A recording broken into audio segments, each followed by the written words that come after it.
WhatsApp everyone, welcome to my YouTube channel motorcycle BD 360। তো অনেকে আমাকে প্রশ্ন করেছেন যে আমি আমার বাইকটি থেকে মাইলেজ কত পাই। আমি এর আগেও মাইলেজ বিষয়ে অনেক ভিডিও বানিয়েছি, আপনারা অনেকেই দেখেছেন।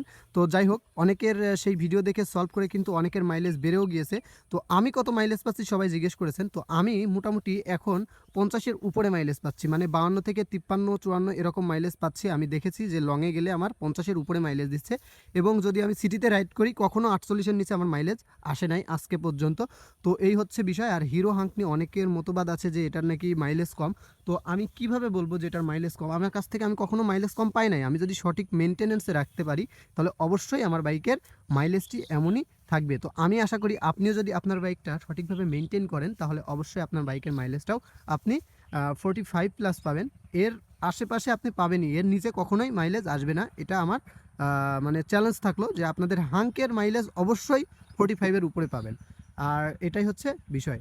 তো যাদের মাইলেজ অনেক কম তারা ইচ্ছা করলে আমার চ্যানেলে অনেক ভিডিও দেওয়া আছে মাইলেজ বিষয়ে, আপনারা দেখে আসতে পারেন।